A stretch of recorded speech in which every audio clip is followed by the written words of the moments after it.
कारण अर्थात अपने मार्ग से च्युत होने के कारण दूसरे जन्म में जाकर अपनी साधना को पूर्ण करते हैं, या उन्हें करना पड़ता है। पूज्य श्री देवराहा बाबा ने एक बार अपने सत्संग में ये बात कही। उन्होंने कहा था योग भ्रष्ट, और मैंने तो एक बार एक संत से सुना है कि पूज्य देवराहा बाबा भी ऐसे संत थे। योग भ्रष्ट शब्द कहना थोड़ा अच्छा नहीं लगता है, क्योंकि भ्रष्ट हम लोग दूसरे अर्थों में लेते हैं, लेकिन इसका अर्थ है कि पिछले जन्म में थोड़ी सी चूक हो गई तो आगे का जन्म उसके अनुसार हो गया। तो योग भ्रष्ट, कर्म भ्रष्ट, ज्ञान भ्रष्ट, वैराग्य भ्रष्ट तो सुना गया, लेकिन कभी भक्ति भ्रष्ट नहीं सुना होगा। भक्ति भ्रष्ट नहीं सुना जाता है। और भक्ति एक ऐसा मार्ग है जिस मार्ग में कोई नियम नहीं है। आप 12 बजे रात को भगवान का नाम लो, कि आप 12 बजे दिन में ले लो, आप किसी भी समय जाओ। इसलिए क्या हुआ, कहा सूर सरिधार मंदाकिनी नाम, अथवा तो सूर से रामचरित मानस पुण्य गंगा। गंगा का उदाहरण दिया भक्ति का। भक्ति क्या है, तो गंगा है। पिछले बार शायद आपको याद होगा, हम थोड़ी सी चर्चा हमने की थी कि गंगा और भगवान में कितना अंतर है। दोनों हमारे लिए उपयोगी, दोनों हमें पवित्र करते हैं, हमारे पापों को नष्ट करते हैं, किंतु दोनों की उपयोगिता में बड़ा अंतर है।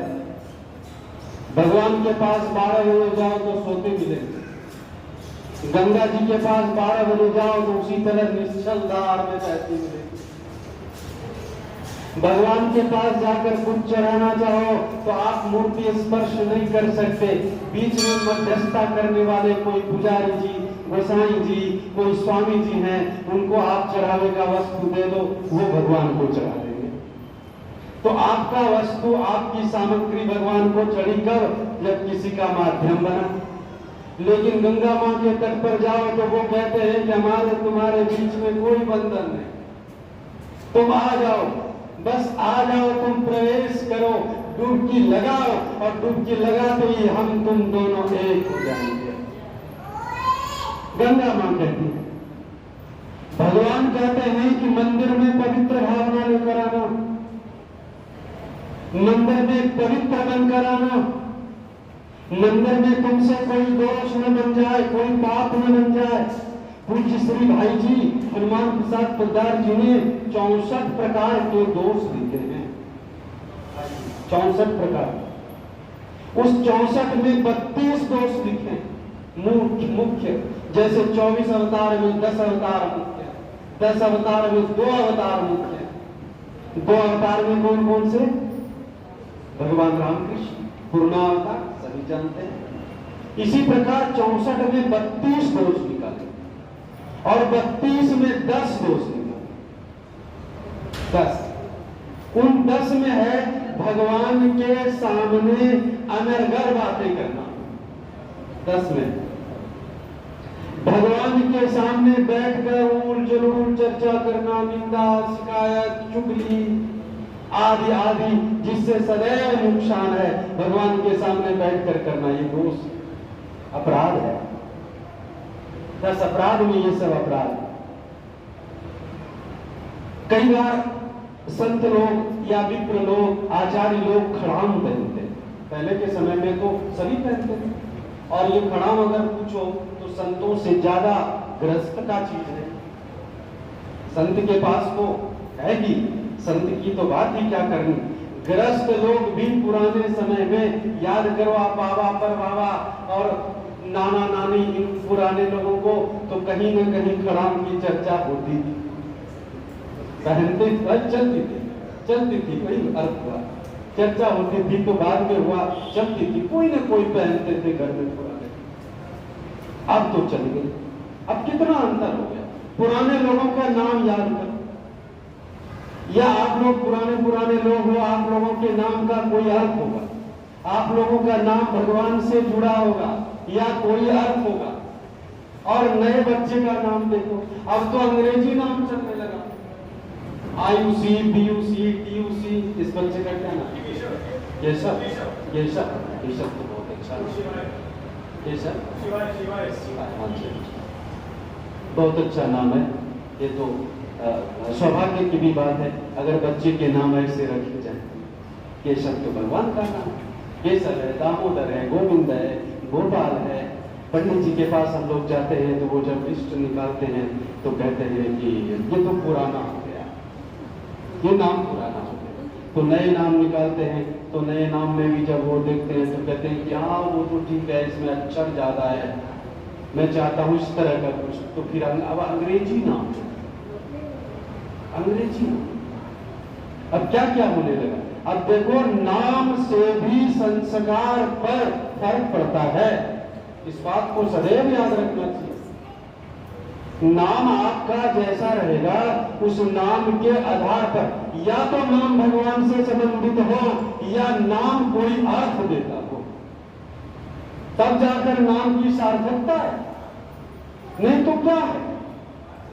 जो नाम रखोगे उसी से पुकारा जाएगा। और सोच कर देखो कि एक बच्चे का नाम केशव है, एक बच्चे का नाम कृष्ण है, किसी का नाम राघव है, किसी का नाम राम है, भरत है, आदि आदि आदि नाम है। इस नाम को उसके अभिभावक माता पिता दादा दादी उम्र भर में कितने बार लेते हैं? अनगिनत बार। तो अनंत बार आपके न चाहने पर भी भगवत नाम का उच्चारण हो गया कि नहीं हुआ? श्रीमद् भागवत महापुराण में अजामिल आख्यान, जो अजामिलोपाख्यान है, अजामिलोपाख्यान में क्या है कि पुत्र का नाम नारायण है और उसी नारायण के नाम से पिता तर गया। 88 वर्ष जिसने जीवन नृत्यांगना के साथ में रखकर अपने वास्तविक संस्कार को खो दिया था, ऐसे संत, ऐसे ब्राह्मण भी जो भ्रष्ट हो गए थे मार्ग से, वो भी नारायण के नाम से, उच्चारण से अपने आप को उन्होंने तार लिया। दूसरा उदाहरण गजेंद्र मोक्ष। गजेंद्र जब नाम लेता है सरोवर में, भगवान का नाम नहीं लेता, तो सारे देवता लोग एक दूसरे से कहते हैं जाओ ना, जाओ ना। तो दूसरा कहता है मेरा नाम थोड़ी ना ले रहा जो मैं जाऊं, मेरा नाम तो ले लेगा। अब जैसे कहीं कोई घटना होती है तो उस घटना स्थल पर दोनों तरफ के पुलिस थाने के लोग पहुंचते हैं या उन्हें पता होता है कि ये किस थाने का मामला है। तो जब देखते हैं कि नहीं ये इस थाने का मामला, उस थाने का मामला है, तो वहां के अधिकारी आते हैं। दूसरे थाने वाले कहते हैं मुझे मतलब नहीं, मैं नहीं चाहूंगा क्योंकि वो मेरे एरिया का चीज है। तो देवता लोग कहते हैं। और एक उदाहरण और रामायण जी में, जब जानकी मां को रावण लेकर जा रहा है तो देवता लोग एक दूसरे को कहते हैं रक्षा करो, कहते हैं ये मामला भूमि का है, ये आकाश का मामला नहीं है। और पृथ्वी वाले को कहा रक्षा करो, तो पृथ्वी वाले ने कहा ये मामला आकाश का है, उस पर विमान से लेकर जा रहा है। तो वो समझो, वो जाने, अब वो जाने जिसका जहां अधिकार है वही वहां जाकर कोई कार्य करे। इस अधिकार की पूर्ति में जो पीड़ित लोग हैं वो पीड़ित ही रह जाते। तब जाकर जटायु ने कहा कि मैं न आकाश का हूं न भूमि का हूं। पक्षी की क्षमता आकाश में भी जाने की नहीं है और पक्षी की क्षमता भूमि पर चलने की भी नहीं है। तो जटायु ने संकल्प किया कि सीते पुत्र करस जनित्रासा कर हूं जा तुफान करना सा, मैं नाश कर दूंगा इस राक्षस का। और बेटा एक बात ध्यान पूर्वक सुनो, जीते जी तुम्हें जाने नहीं दूंगा, अगर लड़ कर मर गया तो भी तुम जा पाओगे इसके साथ, वरना तुम्हें जाने नहीं दूंगा, जटायु ने कहा। और युद्ध किया। तो ये मामला इसका, ये मामला उसका। अब गजेंद्र जब पुकार रहा है तो गजेंद्र बार बार पुकार तो रहा है, हे अखिल गुरु, हे ब्रह्मांड नायक। वो ये नहीं कहता कि हे राम जी, के हे कृष्ण, हे गोविंद, हे गोपाल, मेरी रक्षा करो। नहीं, हे अखिल ब्रह्मांड नायक, हे ब्रह्मांड के नायक, अर्थात इस ब्रह्मांड के जो नायक हैं वो मेरी रक्षा करें।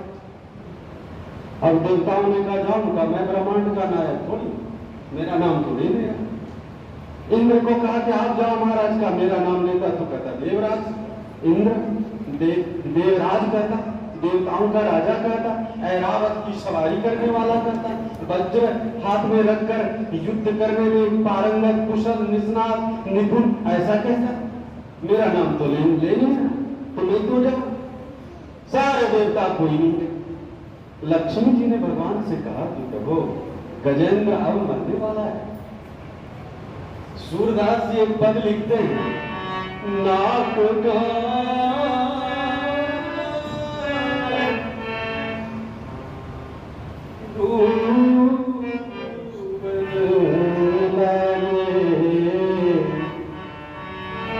नाक कान डूबन लगे,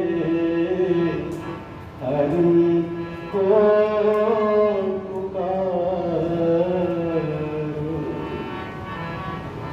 हे गोविंद राखो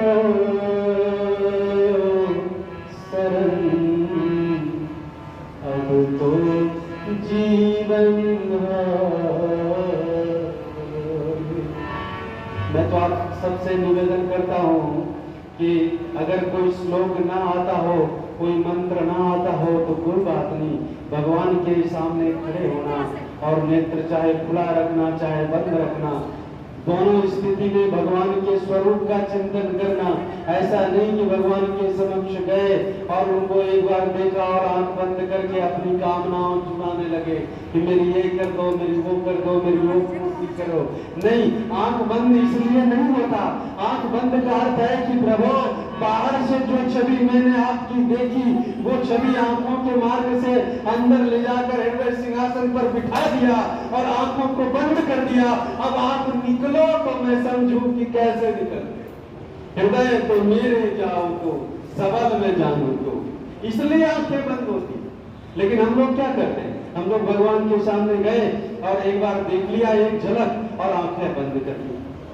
मंदिर से बाहर निकलो, आज तो कोई पूछे कि भगवान ने कौन से कलर का वस्त्र पहना था, तो आप कहेंगे मुझे कोई ध्यान नहीं है, क्योंकि आपका ध्यान उनके वस्त्र पर नहीं था, आपका ध्यान उनके नेत्र पर नहीं था, आपका ध्यान उनके नासिका पर नहीं, कपोल पर नहीं, ललाट पर नहीं, बाल पर नहीं, अलकावलियों पर नहीं, उनके मंद मंद मुस्कुराहट, उनकी मधुरता, उनकी सौम्यता, इस पर दृष्टि नहीं, बल्कि दृष्टि किस पर है? तो हे प्रभु, ये कामना पूरी कर दो, हे प्रभु मैं ये चाहता हूँ, हे प्रभु मैं ये चाहता हूँ। बहुत लोग कहते हैं मुझे भला गाड़ी मिल जाए, और उस गाड़ी को लेकर के वहाँ जब गाड़ी मिल गई तो उस चाबी को लेकर के वहाँ गए तो गोसाई जी ने कहा कि लाओ चाबी, तो कहा नहीं चाबी तो नहीं दूंगा।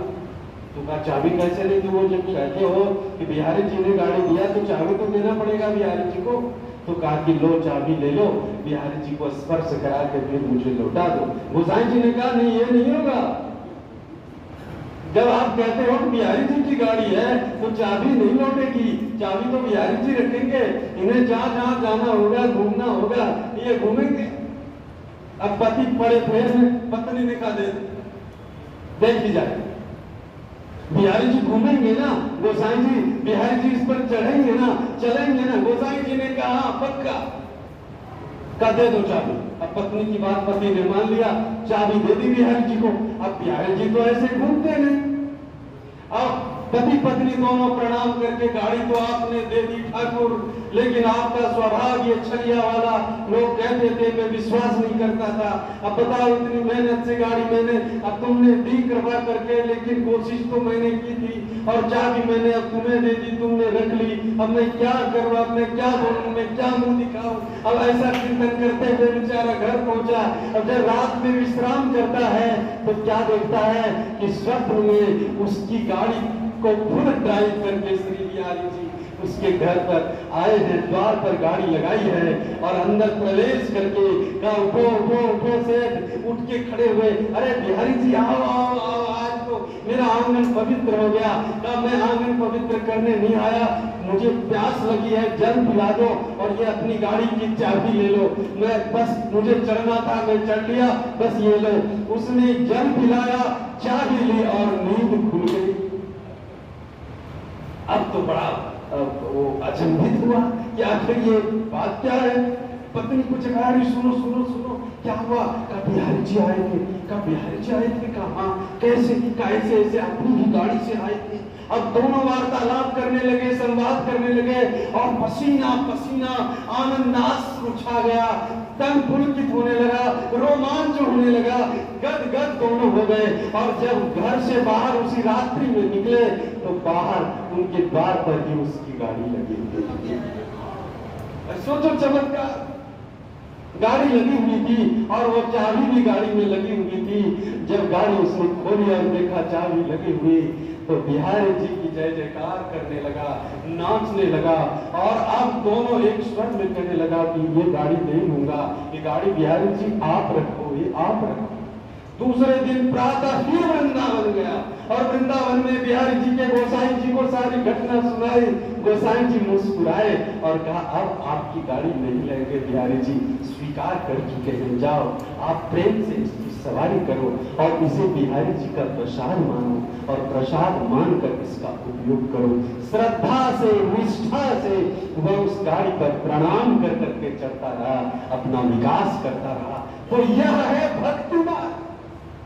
भक्ति भ्रष्ट कभी नहीं सुना जाता, ज्ञान भ्रष्ट, योग भ्रष्ट, कर्म भ्रष्ट, वैराग्य भ्रष्ट सुना गया, लेकिन भक्ति भ्रष्ट कभी नहीं सुना गया। तो गंगा मां भक्ति स्वरूपा है। गंगा मां कहती है कि आओ, आकर प्रवेश कर जाओ। बस मंदिर कहता है पवित्र मन से आना, पवित्रता बनाकर आना, मंदिर में आकर उच्छृंखलता मत करना, वरना 10 दोष में आ जाओगे।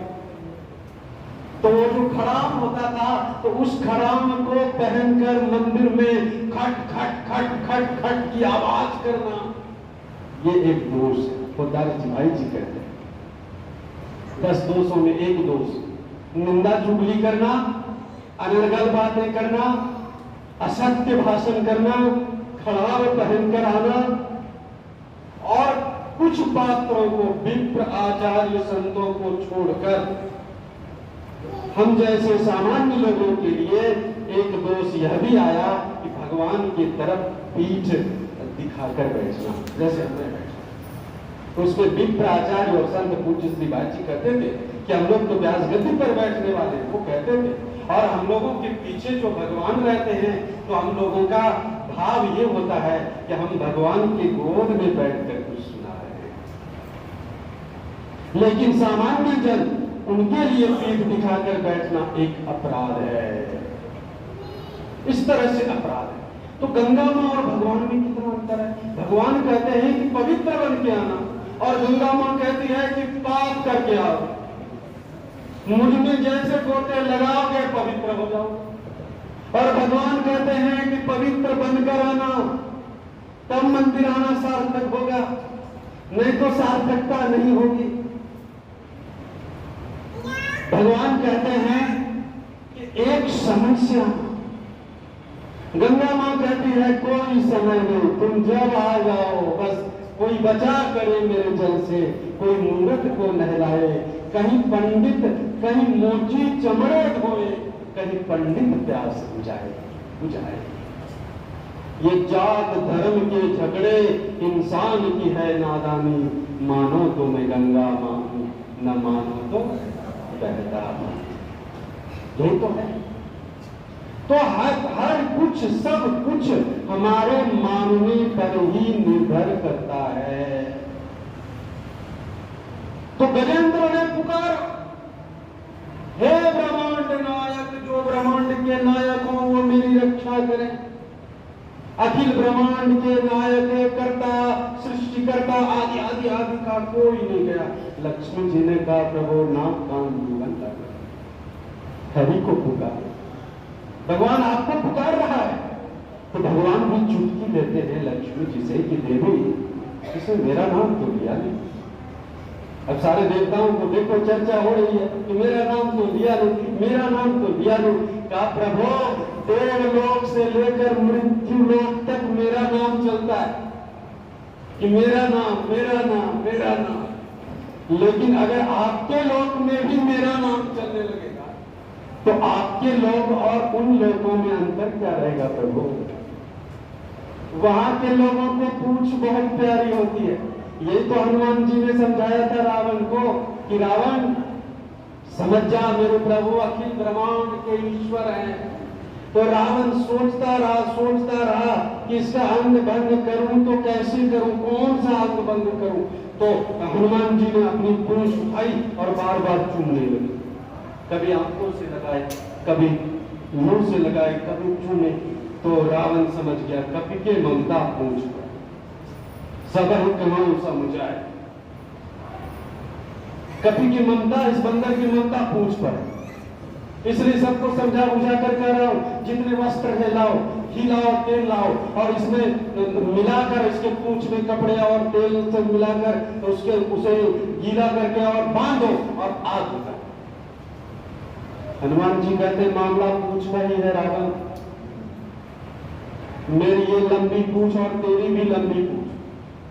लोग कहते हैं कि अरे आप नहीं जानते इसकी बड़ी लंबी पूंछ है, बड़ी दूर तक इनकी पूंछ है।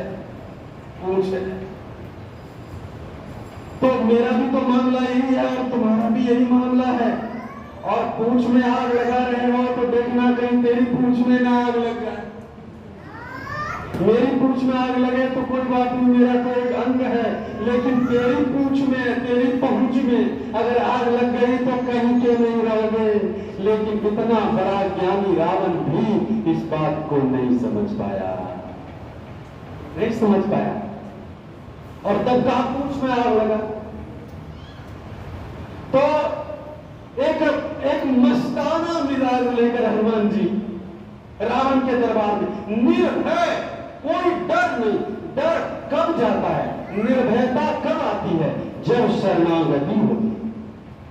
भगवान की शरणागति से निर्भयता, निर्मलता और निश्चलता और तब निष्कपटता। छल जाएगा, कपट जाएगा, भय जाएगा और निर्मलता प्राप्त हो जाएगी। ये चार वस्तु प्राप्त हो जाते हैं शरणागति से। क्योंकि भगवान ने कहा निर्मल जन मन सो मोहि भावा, मोहि कपट छल छिद्र न भावा। मुझे नहीं भाता। तो भगवान कहते हैं कि कपट छल छिद्र छोड़कर निर्मल बनकर तब मेरे शरण में। और गंगा मां कहती है कि अनिर्मलता हो, कपट हो, छल हो, पाप हो, जैसे हो आज। इसीलिए मां का बराबरी आज तक कोई नहीं कर पाया। गंगा मां है। अब यहां अगर मैं थोड़ी देर के लिए यह भी कहूं कि गंगा भगवान से भी कहीं कहीं ऊंची है तो थोड़ी देर के लिए क्षण ही होगा। ऐसे तो गंगा भगवान की चरणामृत है तो हम सब के लिए तो उच्च है, इसमें क्या बात मत है। भगवान को तो अपना वहां से सृजना गंगा का। तो गंगा और भगवान के उपयोगिता में बड़ा अंतर है। एक पवित्र होकर बुलाता है और एक पवित्र कर देती है। तो ये मार्ग किसका है? का गंगा भक्ति है। सुर सरिधार राम भगत जहां सुर सरिधारा, सरसई ब्रह्म विचार प्रचारा। गंगा भक्ति स्वरूप। जो गंगा जी का सेवन करेगा, जो गंगा पान करेगा, आचमन करेगा, दर्शन करेगा, उसके पाप ताप सब मिट जाते हैं। हम लोग ऐसा जानते हैं और अनुभव भी कई बार आप लोगों ने किया ही होगा, हमने भी किया। जैसे गंगा में जाओ ना, प्रवेश करते ही आनंद छा जाता है। और नदियों की बात हम नहीं करते, और जगह भी आनंद आता है, नहीं आता ऐसा नहीं। लेकिन मां गंगा के गोद में जैसे प्रवेश करो आनंद आ जाता है। प्रवेश करते लोग बाहर आ जाती है मानो। कोई जल छिड़कने लगता है एक दूसरे के ऊपर, कोई डुबकी लगाने लगता है तो अमुक नाम इसकी डुबकी, उसकी डुबकी, नाना की, नानी दादा की, दादी की, पड़ोसन को छोड़कर, पड़ोसी को छोड़कर, कहीं पड़ोसी का नाम ना आ जाए नहीं तो वो भी तर जाए। और सबकी डुबकी, कितने लोगों की डुबकी आती है, क्यों आती है? मन आनंदित हो जाता है, अपने अपने लोगों को हम याद करने लगते हैं, मन में एक उमंग, एक उत्साह, एक आनंद छा जाता है। ये क्यों होता है? इसलिए होता है कि वहां निर्मलता व्याप्त हो जाती है, और जब निर्मलता व्याप्त होती है तो अपने याद आने लगते हैं, सबका भला हो, मन ऐसा चाहने लगता है। संतों का नारा तो देखो, संत समाज का कल्याण हो नहीं कहा, भारत का कल्याण हो नहीं कहा, एक दायरे में नहीं रखा, परिवार का, समाज का, राज्य का, देश का नहीं, बल्कि क्या कहा? विश्व का कल्याण, विश्व का कल्याण होगा। विश्व में जितने जीव हैं ये सब के सब दया के पात्र हैं, इन सब का कल्याण होना चाहिए। तो ये कब कहा? जब दया का भाव आ गया, और दया का भाव तो तभी आएगा जब निर्मलता व्याप्त होगी। जीवे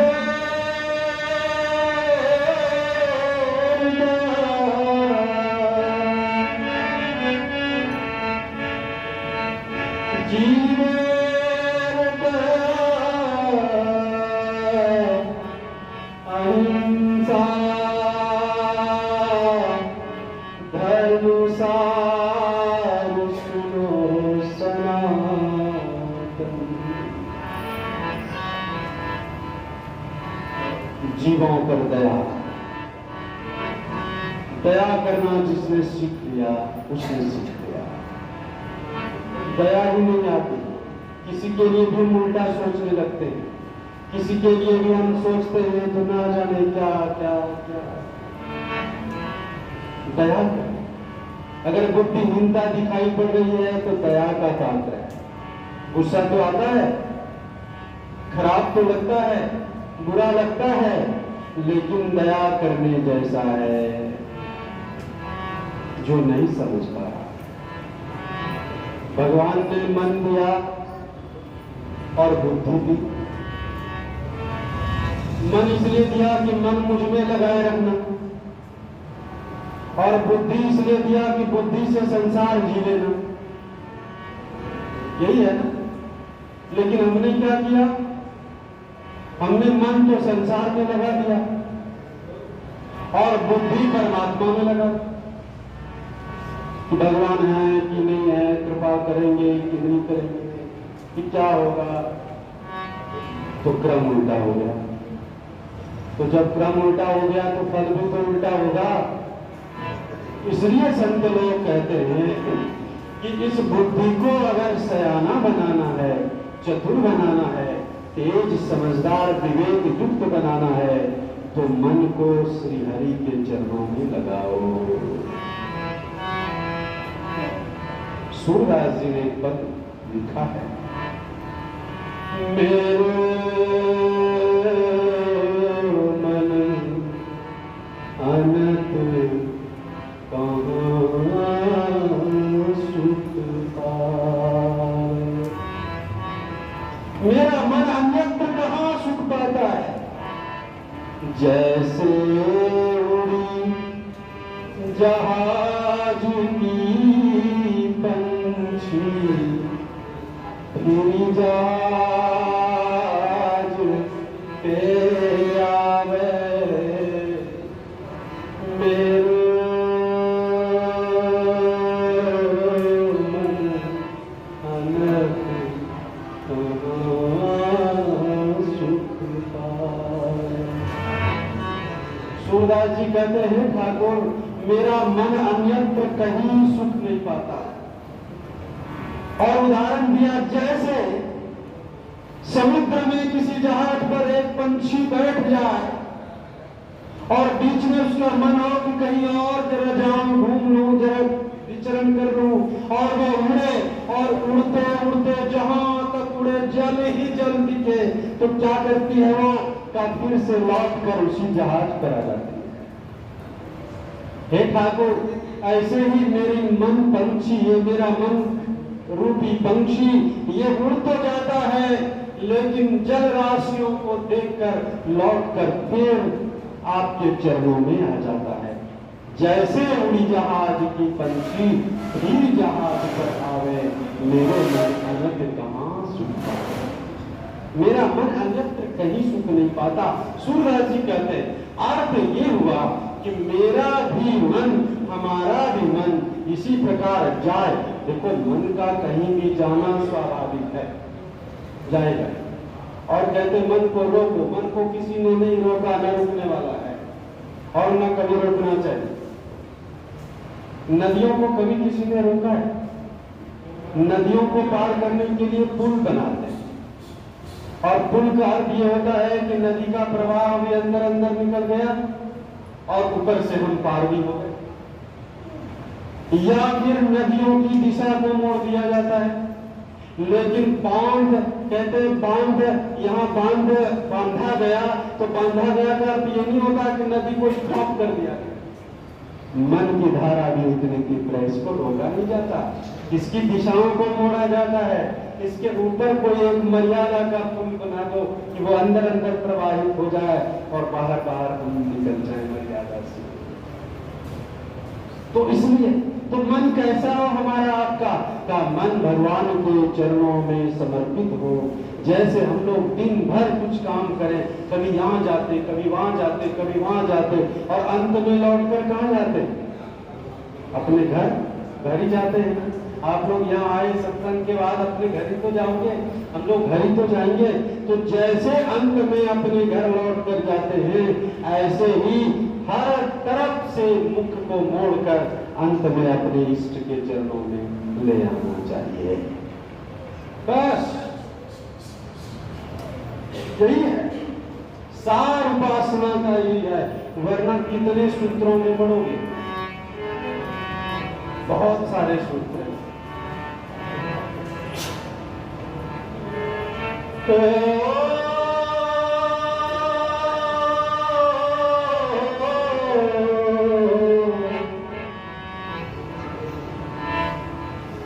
जिंदगी की बेचराग राहों में,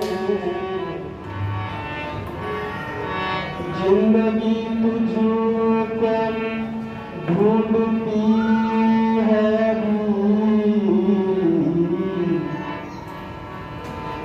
दिल में एक लहर सी है अभी, कोई ताजा चली है, दिल में एक लहर सी उठी। मेरी आंखें उस परम पिता को ढूंढे, उसके कृपा का अनुभव करे। मेरी आंखों को एक प्यास, एक आस हो, मेरे अंतर चक्षुओं को यह आशा निरंतर हो कि प्रभु दर्शन होगा, प्रभु की कृपा होगी, निश्चित रूप से दया होगी, ये विश्वास करने होगी। और प्रार्थना, मोहे दूर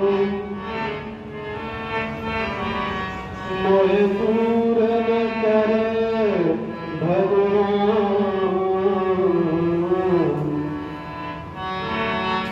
मोहे दूर न करे भगवान, कि तेरे चरणों में, मोहे दूर न करे भगवान, कि तेरे चरणों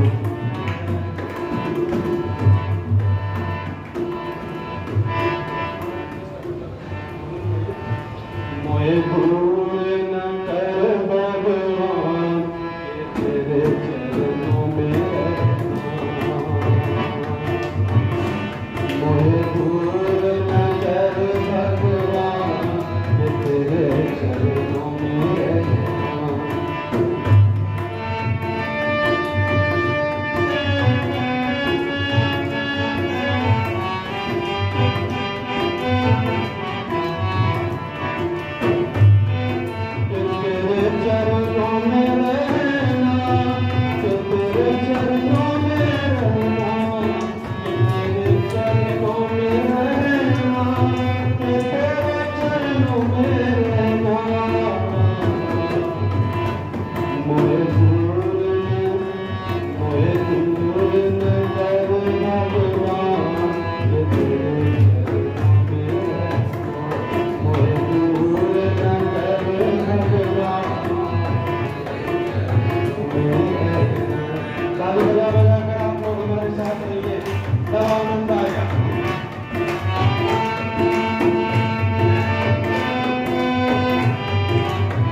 ईश्वर तू है मालिक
ही रहेगा, क्योंकि हम तो परमानेंट आपके श्री चरणों के दास हो चुके हैं। परमानेंट का अर्थ समझना केवल एक जीवन से नहीं, बल्कि जन्म जन्मांतर के लिए आपके हो चुके हैं।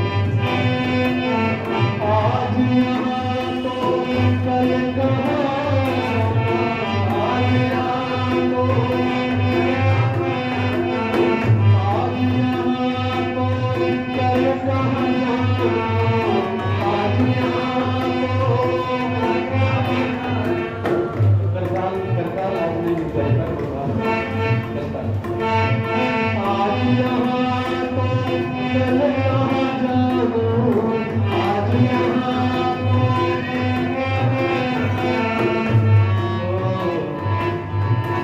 मैं संभला, मैं संभला, मैं संभला हुआ इंसान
तेरे चेतना पटल पर एक शांति छाए।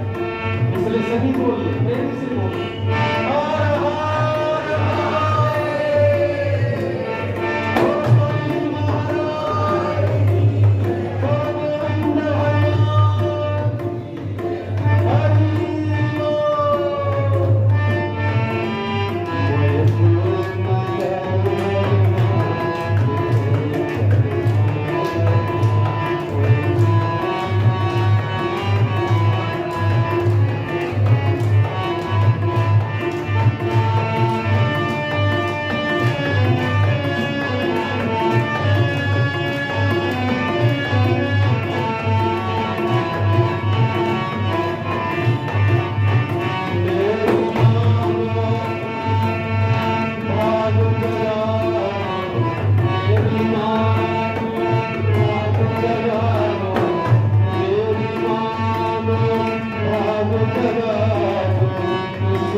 इसके बदले जो भी सजा देनी है दे दो, लेकिन भाग जगाओ। भाग जगाने का अर्थ है कि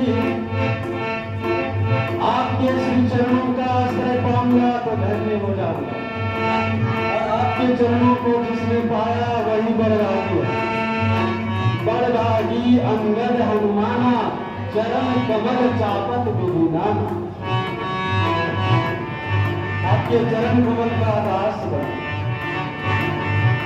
मेरी मानो भाग जगा दो, मेरी मानो इसके बदले जो भी सजा लो, इसके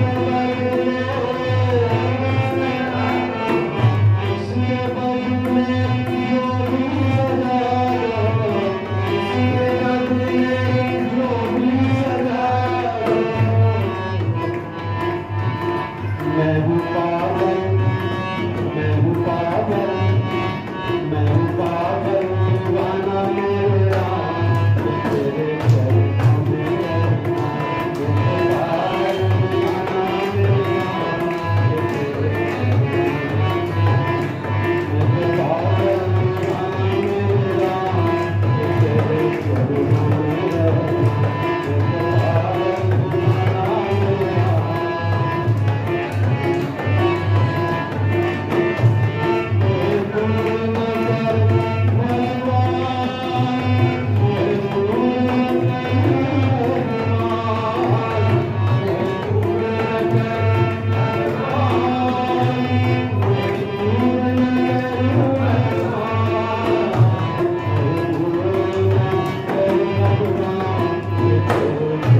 तो भक्ति भ्रष्ट कहीं नहीं सुना गया। ऐसे देखो जो पोस्टर है उसमें जो लिखा था लक्ष्य जी 4 से 5 लिखा था, ऐसा कुछ था, 4 से 6 लिखा था, कोई बात नहीं। तो 6:17 हुए और 5 बजे शुरू हुआ है ना। कुछ माताएं हमारी थी जो पहले हमसे पहले भी आ गई। आज मैं थोड़ा लेट हो गया था मैं आने में, तो समय तो हो चुका है, बस 2-4-5 मिनट के बाद मैं विराम दूंगा, फिर भाई जी कुछ सूचना देंगे। तो हम कहना ये चाहते हैं कि ज्ञान भ्रष्ट, योग भ्रष्ट, कर्म भ्रष्ट, ये इतने सारे भ्रष्ट भ्रष्ट भ्रष्ट मिलते हैं, लेकिन भक्ति भ्रष्ट कभी नहीं मिला।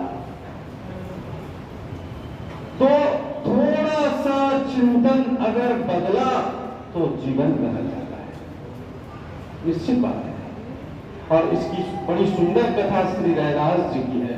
अब जब आगे सत्र में मैं आऊंगा, अगर ध्यान रहा तो मैं रैदास जी की पूरी कथा आपको सुनाऊंगा। कितनी सुंदर कथा है कि कैसे किस जन्म से किस जन्म में आना पड़ गया, और स्वामी रामानंदाचार्य जी के परम भागवत शिष्यों में से हुए रैदास जी मन चंगा तो कठोरी में, ये उन्हीं की उक्ति है। और जिस कठोते में वो चमड़े के चप्पलों को धोया करते थे, उसी पानी से वो कंगन निकाल दिया था और प्रस्तुत किया था दिया। तो संतों के पास भक्ति होती है और उसी भक्ति का सहारा आश्रय लेकर वो जीवों को भगवान तक पहुंचा देते हैं। इसलिए ज्ञान न बने तो चिंता मत करना, योग न बने तो चिंता मत करना, कर्म और वैराग्य न बने तो परेशान मत होना, भक्ति के मार्ग को कभी छोड़ना मत। बस न कोई काल है, न कोई सीमा है, न कोई प्रतिबंध है, जो भी है एक जैसा है, जब चाहे आप उपासना करें। पकड़ लो हाथ बलवानी, नहीं तो डूब जाएंगे, हमारा कुछ न बिगड़ेगा और बदनामी तुम ही पाओगे, हमारा कुछ न बिगड़ेगा बदनामी तुम ही पाओगे। भक्ति के मार्ग को संभाल कर रखना चाहिए, सावधानी पूर्वक भक्ति करनी चाहिए, भगवान के श्री चरणों में अपने आप को समर्पित कर सुख और शांति की प्राप्ति का एक सुगम मार्ग समझकर ऐसे जीवन व्यतीत करने वाला इस धराधाम में धन्य है। बोलो नारायण नारायण।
कि आप सब ने इतना समय दिया और देते रहते हैं। मैं आप सबको पुनः पुनः प्रणाम करता हूँ। हमारे समिति के आदरणीय भाई जी लोग अनिल जी, हमारे राजेश जी, आदरणीय भरमानी जी, और जो भाई जी लोग नहीं आ पाए, गगन जी, दीपक जी नहीं आ पाए, शर्मा जी कुछ स्वास्थ्य की प्रतिकूलता के कारण उपस्थित नहीं हो पाए। आप सबको, स्वामी जी को, मंदिर प्रांगण में भगवान के विभिन्न रूपों को सबको प्रणाम करता हुआ वाणी को विराम देती। जय श्री कृष्ण, जय सिया राम। सदगुरु भगवान की, स्वामी श्री तुलसीदास जी महाराज की, हनुमान जी महाराज की, सीताराम जी महाराज की, राधे कृष्ण भगवान की, लक्ष्मी नारायण भगवान की, स्वामी जी महाराज की।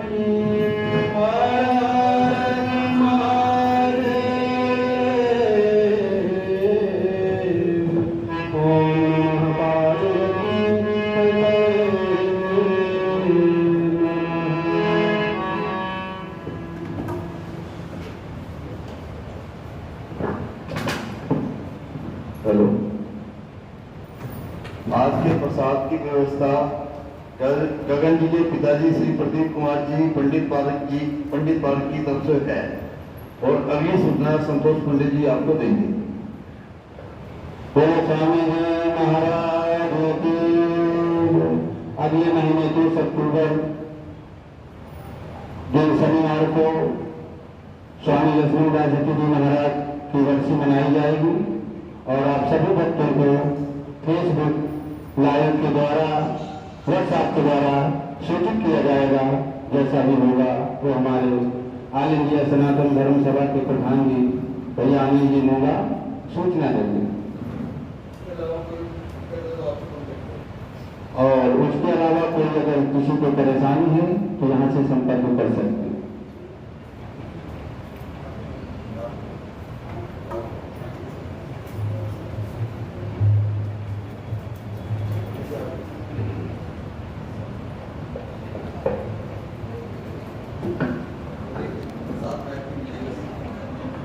सभी भक्त प्रसाद बैठ के लेंगे।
Thank you.